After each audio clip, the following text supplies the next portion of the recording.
ஆருத்ரா தரிசனமான மார்கழி திருவாதிரை திருநாளுக்கு நம்ம திருவாதிரை களி தயாரிக்கலாமா? முதல்ல 1 கப் பச்சரிசி, 1/2 கப் பாசிப்பருப்பு ரெண்டும் அளந்து எடுத்துக்கோங்க. 1 கப் பச்சரிசிக்கு 1/2 கப் பாசிப்பருப்பு கரெக்டாக இருக்கும். ஒரு வெறும் வாண்லியில் நல்ல இந்த வாண்லியை சூடுபடுத்திட்டு அதில் இந்த அரிசி பருப்பு கலவையை போட்டு நல்ல மிதமான சூட்டில் வறுத்துக்கோங்க. நல்ல மொரமரான்னு அது பொரிஞ்சு இருக்கணும். நல்ல கோல்டன் ப்ரௌனாக நம்ம இதை வறுத்து எடுத்துக்கலாம். இதை ஒரு மிக்சி கண்டெய்னருக்கு நம்ம ட்ரான்ஸ்ஃபர் பண்ணிவிட்டு இதை ரவை பதத்தில் நம்ம பிடிச்சிக்கலாம். இந்த மாதிரியான பதம் கரெக்டாக இருக்கும்.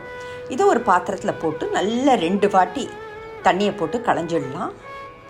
இதுக்கு 2.5 மடங்கு தண்ணி கரெக்டாக இருக்கும். சப்போஸ் உங்களுக்கு தேவையாக இருந்தாக்க கொஞ்சம் குழஞ்சி வரணுன்னாக்கா நீங்கள் தண்ணியை கூட்டிக்கலாம். அல்லது உங்களுக்கு இன்னும் உதிரியாக வருதுனாக்கா தண்ணியை நீங்கள் குறைச்சிக்கலாம்.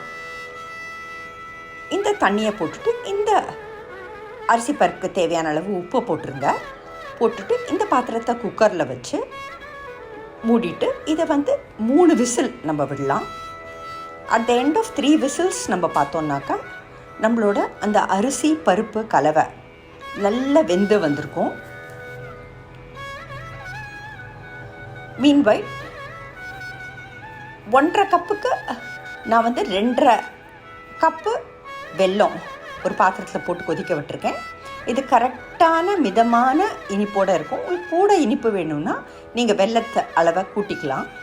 ஸோ இதை தண்ணியில் போட்டு நல்லா கொதிக்க விட்டு இதை வடிகட்டி தூசு வடிகட்டி நம்ம எடுத்து வச்சுக்கலாம் ஒரு பாத்திரத்தில்.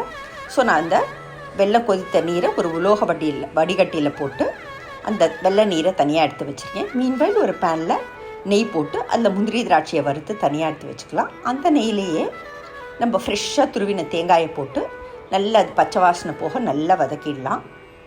கொஞ்சம் சுக்குப்பொடி, ஏலக்காய் பொடி போட்டு மேலும் ஒரு பெட்டலாம்.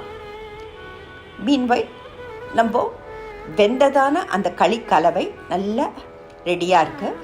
ஸோ இந்த களி கலவையை நல்லா வதங்கின அந்த தேங்காயோடு போட்டுட்டு நல்லா அதை வதக்கிடலாம். வதக்கிட்டு நம்ம வெல்லம் வடிகட்டியதான அந்த நீரை இதோடு கலந்துடலாம். கலந்துட்டு எல்லாம் ஒன்று சேர வர அப்படியே கலரிடலாம். இதை ஒரு கப்பில் போட்டு இதை திருப்பி விட்டு இதுக்கு மேலே நம்ம வறுத்த முந்திரி திராட்சையை அலங்கரித்து நம்ம சர்வ் பண்ணோன்னாக்கா மார்கழி திருவாதிரை திருநாளுக்கு நம்மளோட திருவாதிரை களி தயார்.